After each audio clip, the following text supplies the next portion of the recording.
8 দিন আগে মুর্শিদাবাদের কয়েকজন যুবককে ধরলো। কেন? বলছে এরা আল কায়দার সঙ্গে যুক্ত রয়েছে। আপনার ঘন্টাখানেক সঙ্গে সুমন চলে গেল, সেখানে চলে গেল রিপাবলিক বাংলা, চলে গেল আপনার আরো অন্য কোন আপনার সাংবাদিক চলে গেল, গিয়ে কি প্রচার করছে। তারপরে আবার সত্য খবরটা মাশাআল্লাহ একজন ভাই প্রচার করেছে সেখান থেকে, সেও সাংবাদিক। তারা প্রচার করছে সলুয়া নামক একটা মাদ্রাসা রয়েছে, সলুয়া মাদ্রাসা রয়েছে, মাদ্রাসায় গিয়ে ছবি তুলছে, বলছে এই মাদ্রাসায় জঙ্গি কার্যকলাপ হয়, সলুয়া মাদ্রাসা। তারা মিডিয়াতে প্রচার করছে এটা অনুমোদনহীন মাদ্রাসা, এটা সরকার কোনো অনুমোদন দেয়নি, এখান থেকেই জঙ্গি ট্রেনিং হয়, এখান থেকেই জঙ্গিদের প্রশিক্ষণ হয়, ইত্যাদি ইত্যাদি প্রচার করছে। তারপর কিছু আপনার মুর্শিদাবাদ টিভি একটা আছে দেখবেন, মুর্শিদাবাদ একটা দেখবেন আছে, যে বেশির অংশ গাড়ির আপনার ভিডিও করে। তো সে ভাই গেল সেখানে, সে মাদ্রাসায় গেল, সর্বপ্রথম যেটা দেখালো যে মাদ্রাসাটা অনুমোদনহীন কিনা, সর্বপ্রথম সে দেখালো লেখা আছে খুব সুন্দরভাবে যে সলুয়া দারুল কুরআন মাদ্রাসা লেখা আছে, তারপরে দেয়া আছে আপনার রেজিস্ট্রেশন নাম্বার, মানে সরকার তাকে অনুমোদন দিয়েছে। আর মিডিয়া প্রচার করছে সরকার অনুমোদন দেয়নি, অনুমোদনহীন মাদ্রাসা। এভাবে আপনার আমার কাছ থেকে হাজার হাজার যুবককে তারা মিথ্যা অজুহাতে জঙ্গির তকমা দিয়ে তারা তুলে নিয়ে যাচ্ছে, আর আমরা মুখে কুলুপ পেটে বসে আছি, কেউ তার বিরুদ্ধে কোনো কথা বলি না। আমরা যদি এভাবে বসে থাকি দেখবেন একদিন না একদিন যে কোনো মানুষকে, সেটা তো হচ্ছে, এরপরেও আরো কিছু হতে পারে আপনারা যদি কথা না বলেন, আপনারা যদি মুখ না খুলেন। তাই আমি আপনাদেরকে বলতে চাই, আমার যে টাইম ছিল টাইম প্রায় শেষ, আমি শেষবারের মতো আপনাদেরকে বলতে চাই, আমরা ভারতের বাসিন্দা, কিন্তু আমরা জানি না যে আমরাই ভারতকে স্বাধীন করেছি, আমরা জানি না যে আমরাই ভারতের জন্য রক্ত দিয়েছি, আমরা জানি না যে আমরাই ভারতের প্রাণ দিয়েছি ভারতকে স্বাধীন করার জন্য। আমাদের উপর তকমা দেয় যে এদেরকে পাকিস্তানে তাড়িয়ে দিতে হবে। কেন? এদের জন্য পাকিস্তান দেওয়া হয়েছে। দুঃখের বিষয়, যখন ভারত পাকিস্তান ভাগ হয়েছিল, একজন লোকের উপর সম্পূর্ণ দায়িত্ব দেওয়া হয় যে পাকিস্তানকে ভাগ করলে ভারত থেকে সেই করেছে, তার নাম মোহাম্মদ আলী জিন্নাহ। বলে আমি বলতে চাই, তখন কি ভারতবর্ষের বুকে শুধু মোহাম্মদ আলী জিন্নাহ একাই বেঁচে ছিল যে বলেছে, আর তোমরা চট করে বলে দিলে যে হ্যাঁ তোমরা পাকিস্তানে চলে যাও? তখন কি আর কোনো নেতা ছিল না? যাই হোক, যদিও মোহাম্মদ আলী জিন্নাহ ভাগ করে থাকে মেনে নিলাম, সেদিন যারা পাকিস্তানের পক্ষ ছিল তারা পাকিস্তানে চলে গেছে, আর যারা বলেছে যে আমরা প্রাণ দিয়ে ভারত স্বাধীন করেছি, আমরা রক্ত দিয়ে ভারতকে স্বাধীন করেছি, আমরা বাঁচলে ভারতের উপরেই বাঁচবো, মরলে ভারতেই মরবো, তারাই ভারতে থেকে গেছে। তাহলে তারপরে তোমরা কি করে বলো যে তোমরা ভারত ছেড়ে পাকিস্তানে চলে যাও? আমরা যদি পাকিস্তানে আগেই চলে যেতাম, তোমাদের ভারত আমাদের এই ভারতটা এভাবে থাকতো না, তছনছ হয়ে যেত। আমাদের জন্য তোমরা সুন্দর একটা ভারত পেয়েছো। তাই আমি বলতে চাই, যে সমস্ত মিডিয়া মুসলিমদের বিরুদ্ধে উঠে পড়ে লেগেছে, মুসলিমদের কর্তব্য সেই সব মিডিয়াকে বয়কট করা, সেই সব মিডিয়ার বিরুদ্ধে অ্যাকশন নেওয়া। এখনো সময় আছে, অ্যাকশন নেন, নচেত এর চাইতে ভয়াবহ কিছু ঘটে যেতে। মান ইয়াহদিহিল্লাহু ফালা মুদিল্লা লাহু ওয়া মান ইউদ্লিলহু ফালা হাদিয়া লাহু ওয়া আশহাদু আল লা ইলাহা ইল্লাল্লাহু ওয়াহদাহু লা শারীকা লাহু وأشهد أن محمدًا عبده ورسوله أما بعد فأعوذ بالله من الشيطان الرجيم بسم الله الرحمن الرحيم إلا تنفروا يعذبكم عذابًا أليمًا ويستبدل قوما غيركم ولا تضره شيئا وقال سبحانه وتعالى ولا تهنوا ولا تهزنوا وأنتم الأعلون إن كنتم مؤمنين وقال النبي صلى الله عليه وسلم اعلموا أن الجنة تحت ظلال السيوف। উপস্থিত অত্র সভার নির্বাচিত সভাপতি মহাশয়,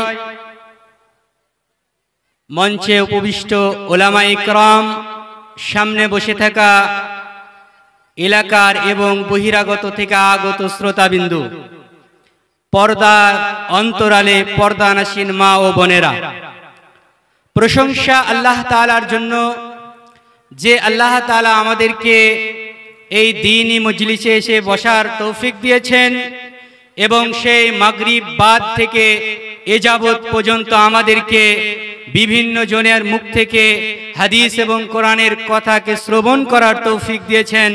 সেই মহান রব্বুল ইজ্জাতের প্রশংসার্থে বলি আলহামদুলিল্লাহ। অতঃপর দরুদ সালাম বর্ষিত হোক নবিকুলের শিরোমণি নবী মুহাম্মদ রাসূলুল্লাহ সাল্লাল্লাহু আলাইহি সাল্লামের উপর। আল্লাহুম্মা সাল্লি আলাইহি ওয়া বারিক আলাইহি। প্রিয় শ্রোতা বিন্দু, আমি আপনাদের সম্মুখে কোরআনুল কারীম হতে দুটি আয়াত পরিবেশন করেছি। হাদিস থেকে হাদিসের একটি ছোট্ট অংশ পরিবেশন করেছি। উক্ত আয়াত এবং হাদিসকে লক্ষ্য করে বর্তমান দেশের পরিস্থিতি সম্পর্কে কিছু বলার চেষ্টা করব ইনশাআল্লাহ। আমা তৌফিক ইল্লা বিল্লাহ। আমরা যারাই পৃথিবীর বুকে বসবাস করছি তাদের কাউরির জানতে বাকি নেই যে বর্তমান মুসলিমদের অবস্থা খুব করুণ অবস্থা। এদের অবস্থা মোটেও ভালো নয়, যে দিক দিয়ে বলুন না কেন। শুধু আজকে বলে নয়, এই মুসলিমদের অবস্থাকে তখন থেকে ভারতের বুকে খনন করা হয়েছে যখন ভারত থেকে মুসলিম শাসকরা উঠে গেছে। পলাশির যুদ্ধেতে যখন নবাব সিরাজদৌল্লাকে পরাস্ত করা হয়েছিল, করার পর যখন ইংরেজরা এই ভারতবর্ষের স্বাধীনতা এনেছিল, ইংরেজরা ভারতকে স্বাধীন করছিল, ইংরেজরা ভারতের উপর পাওয়ার চালাচ্ছিল, তখন থেকে মুসলিমদের উপর আপনার অত্যাচার শুরু হয়েছে। আমরা যদি সেই ইতিহাসের দিকে লক্ষ্য করি, তারপর যে ইংরেজরা হিন্দু মুসলিম যত রকম আপনার জাতি ভারতবর্ষের বুকে বসবাস করেছিল সবারই উপর কিন্তু আপনার ইংরেজরা অত্যাচার করেছিল। সেই অত্যাচার থেকে বের হওয়ার জন্য মুসলিমরা কম প্রাণ দেয়নি, হাজার হাজার মুসলিম প্রাণ দিয়েছে। কিন্তু দুঃখের বিষয়, ভারতের ইতিহাস দেখলে বুঝাই যায় না যে ভারতবর্ষে কোনো মুসলিম ছিল। ভারতের ইতিহাস এমন করে উপস্থাপনা করা হয়েছে যাতে করে ভারতবর্ষের মানুষ বুঝতে পারে যে ভারত স্বাধীনতার জন্য মুসলিমদের কোনো অবদানই ছিল না। এজন্যই তো আমাদেরকে বিভিন্ন সময় বিভিন্ন আপনার ধর্ম অবলম্বী মানুষরা বলে থাকে যে মুসলিমদের ভারতে থাকা উচিত নয়, তার কারণ মুসলিমরা ভারত স্বাধীনের জন্য কোনো কাজই করেনি। আসল কি এটা যে মুসলিমরা ভারত স্বাধীনের জন্য কিছু করেনি? এটা কি সত্য ইতিহাস? সত্য ইতিহাস এটা নয়। সত্য ইতিহাস বলছে আপনার 1757 সাল থেকে নিয়ে আপনার 1857 সাল থেকে 1757 সাল থেকে নিয়ে 1947 সাল পর্যন্ত যে ইংরেজ শাসন করেছিল, এই ইংরেজকে পরাজিত করার জন্য, ইংরেজকে ভারত ছাড়া করার জন্য হিন্দুদের সঙ্গে মুসলিমরাও প্রাণ দিয়েছে, হিন্দুদের সঙ্গে মুসলিমরাও জেলে গেছে, হিন্দুদের সঙ্গে মুসলিমরাও নিজের স্ত্রীকে বিধবা করেছে, আপনার মুসলিমরাও তার সন্তানদেরকে এতিম বানিয়েছে। কিন্তু দুঃখের বিষয়, আমরা যদি ইতিহাস খুঁজি, ইতিহাসে যার নাম আমরা দেখতে পাই তার নাম হচ্ছে ক্ষুদিরাম বসু। কেন? ক্ষুদিরাম বসু কিংসফোর্ডকে হত্যা করতে গিয়েছিল, হত্যা করতে গিয়ে সে ধরা পড়ে গেছিল, পরক্ষণে তার ফাঁসি হয়েছিল। আমরা জানি যে কিংসফোর্ডকে হত্যা করতে গিয়ে হত্যা করতে পারেনি, ব্যর্থ হয়ে ক্ষুদিরাম বসু ইংরেজদের হাতে বন্দী হয়ে গেছিল। আপনার ক্ষুদিরাম বসুকে ফাঁসি দেওয়া হয়েছিল।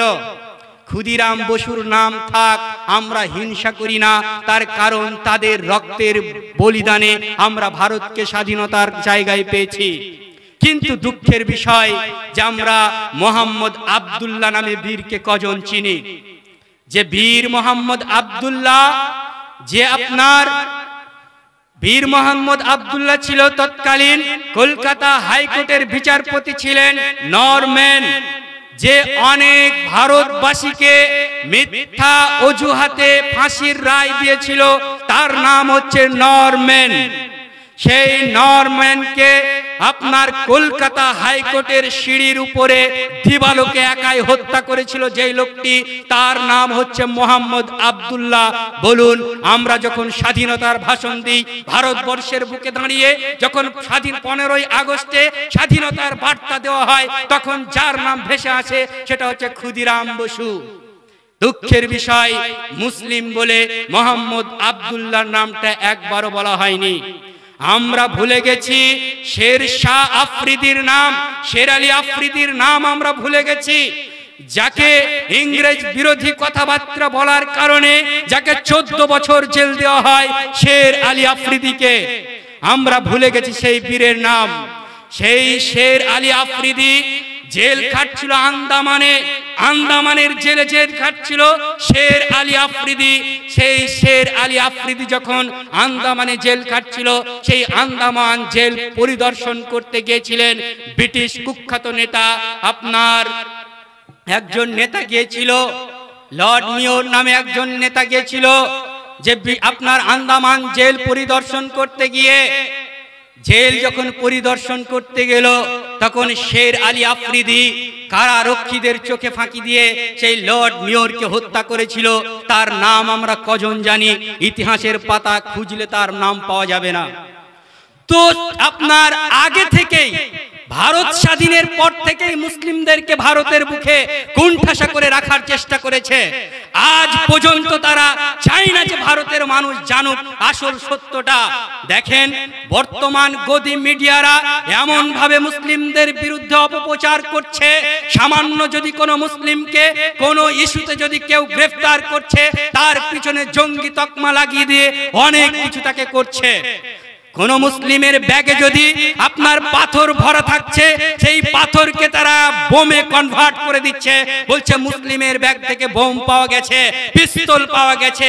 ওইখানে কিছুদিন আগে দেখলেন মুর্শিদাবাদে নিমতিতা স্টেশনে, আপনারা ঘটনা শুনেছেন, হয়তো নাও শুনতে পারেন, তার কারণ গদি মিডিয়া এগুলো প্রচার করবে না, গদি মিডিয়া এগুলো বলবে না আপনাদেরকে।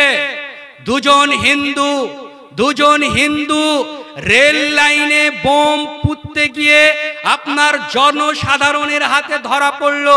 স্থান মুর্শিদাবাদের নিমতিতা স্টেশন। কোনদিন পেয়েছেন খবরে পেয়েছেন? হ্যাঁ পেয়েছেন খবরে। কি যে দুজন মদ্যপয় অবস্থায় ছিল, তারা দুজনে পাথর নিয়ে কালো চিকের মধ্যে ভরে আপনার রেল লাইনে ফিট করছিল, খবর পেয়েছেন। কেন? তারা হিন্দু, সেটা বোম নয়, পাথর। অথচ সেখানকার মুসলিম জনতা, সাধারণ জনতা সেই দুজন হিন্দু যুবককে ধরে পুলিশের হাতে দেয়।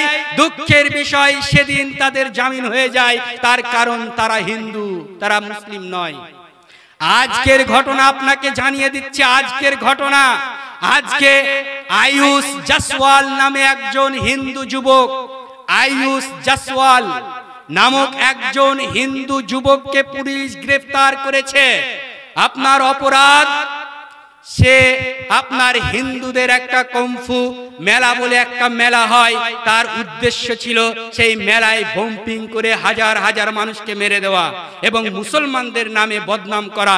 এজন্য সে একটা কৌশল অবলম্বন করেছিল যে ইনস্টাগ্রামে একটা মুসলিম নামে আইডি খুলেছিল। নাম কি বললাম? আয়ুষ জাসওয়াল। আজকের ঘটনা, টাটকা ঘটনা ধরেছে। কোন গদি মিডিয়া আপনাদেরকে প্রকাশ করেছে?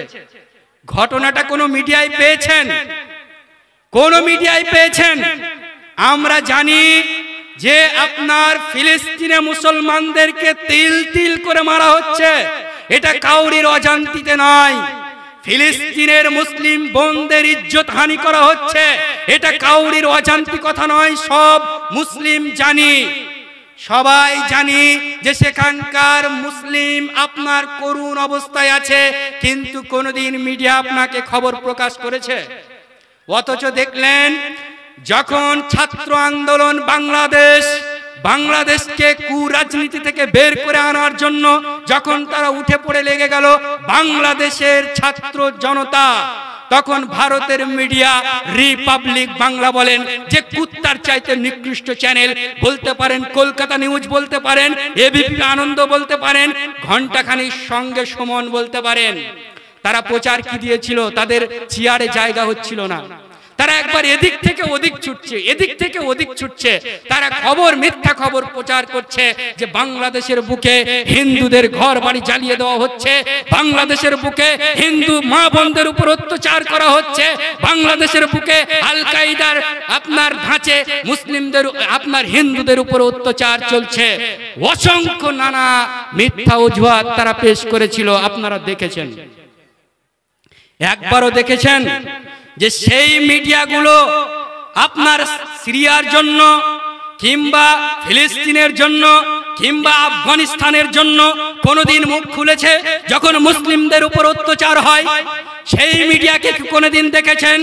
যে মিডিয়া ভারতের গো রক্ষার নামে অসংখ্য মুসলিম যুবককে পিটিয়ে হত্যা করে, সেই মিডিয়া কি কোনোদিন মুখ খুলেছে? একবারও দেখেছেন যে মিডিয়া প্রচার দিয়েছে যে আসামের বুকে একজন মুসলিম যুবককে গো মাংস খাওয়ার অপরাধে হত্যা করেছে? দেখেছেন?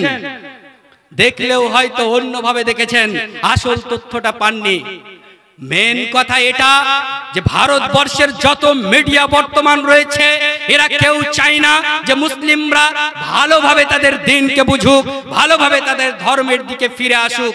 এজন্যই আল্লাহ সুবহানাহু ওয়া তাআলা মুসলিমকে সজাগ হওয়ার জন্য তিনি বলছেন, ইল্লা তানফিরু ইউআযিবুকুম আযাবান আলীমা। আল্লাহ সুবহানাহু ওয়া তাআলা তিনি মুসলিমদেরকে সাবধানের বাণী দিচ্ছেন, তিনি জানিয়ে দিচ্ছেন, ইল্লা তানফিরু, হে মুসলমানেরা, ইল্লা তানফিরু, তোমরা যদি আল্লাহর রাস্তায় বের না হও, তোমরা যদি হকের আওয়াজ না তোলো, তোমরা যদি বাতিলের বিরুদ্ধে গর্জে না ওঠো, তোমরা যদি বাতিল মিডিয়ার যদি তোমরা তার বিপক্ষে না যাও, ইউআযিবুকুম আযাবান আলীমা, তাহলে তোমাদেরকে যন্ত্রণাদায়ক শাস্তি দেওয়া হবে।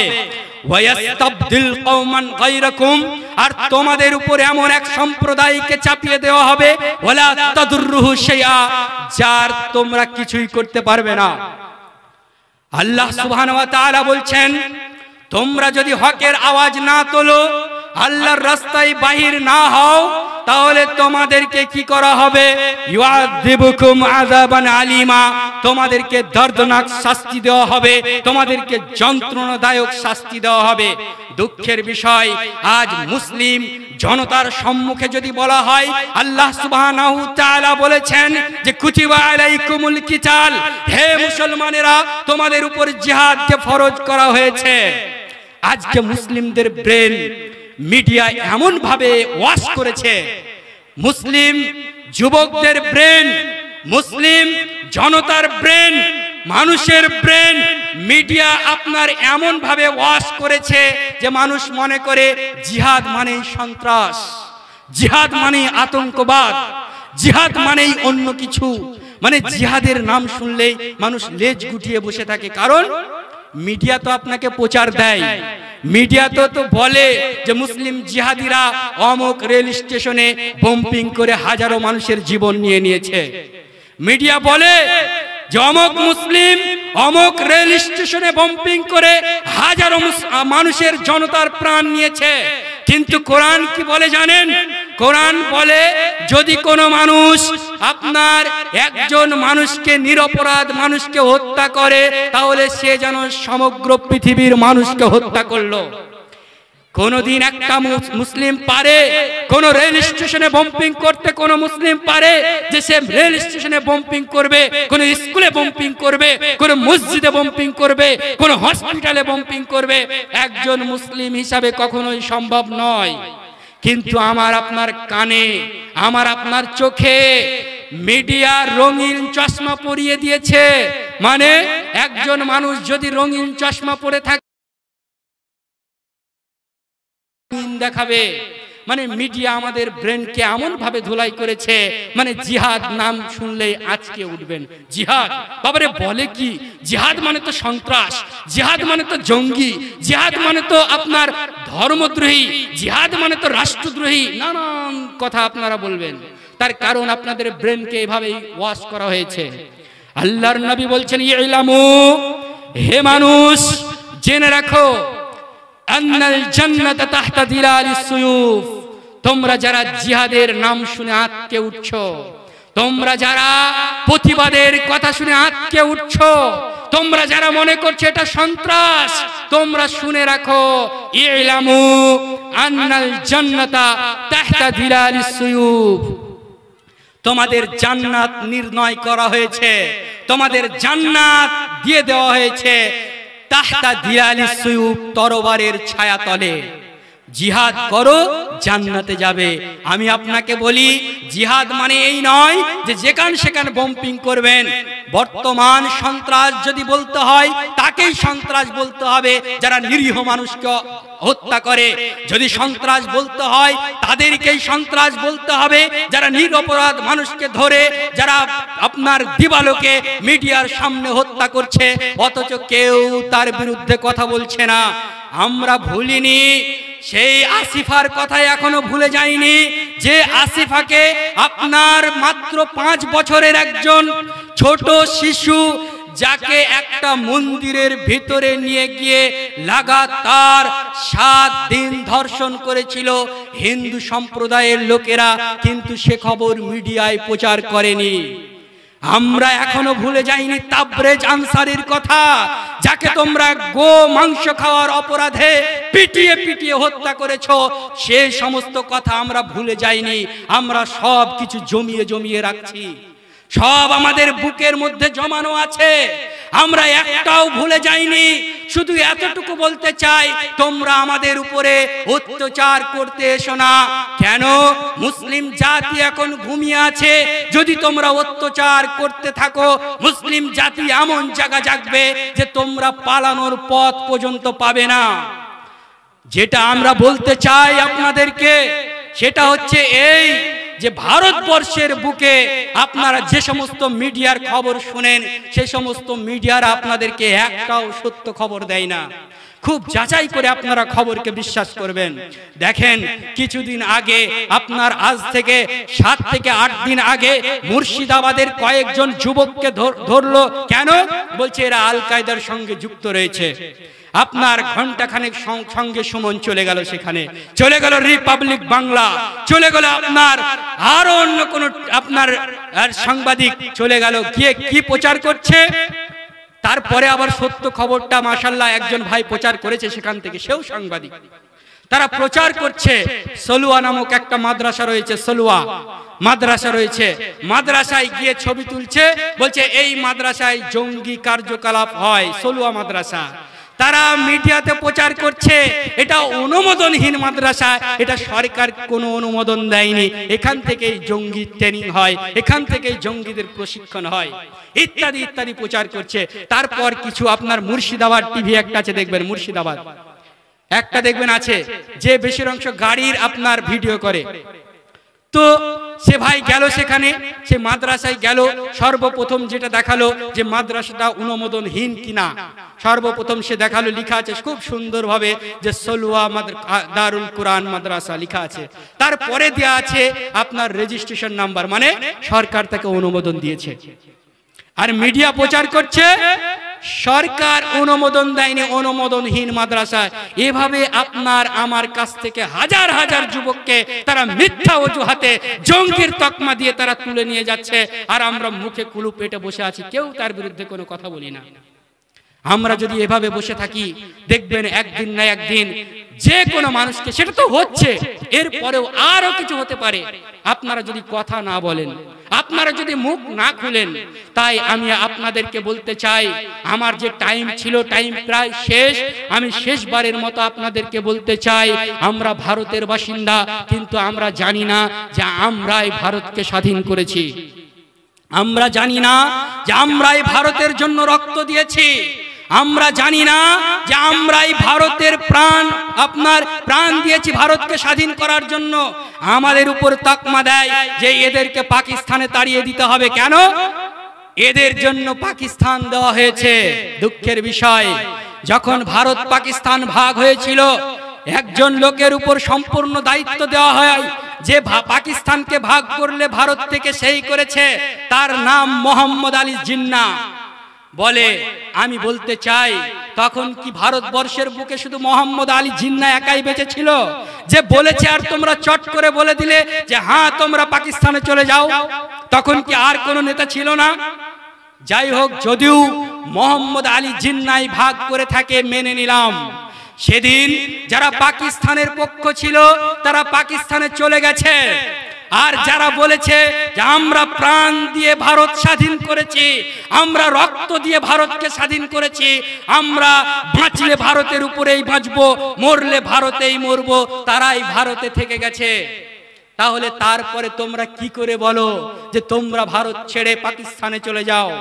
আমরা যদি পাকিস্তানে আগেই চলে যেতাম, তোমাদের ভারত আমাদের এই ভারতটা এভাবে থাকতো না, তছনছ হয়ে যেত।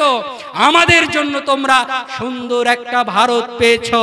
তাই আমি বলতে চাই, যে সমস্ত মিডিয়া মুসলিমদের বিরুদ্ধে উঠে পড়ে লেগেছে, মুসলিমদের কর্তব্য সেই সব মিডিয়াকে বয়কট করা, সেই সব মিডিয়ার বিরুদ্ধে অ্যাকশন নেওয়া। এখনো সময় আছে, অ্যাকশন নেন, নচেত এর চাইতে ভয়াবহ কিছু ঘটে যেতে পারে।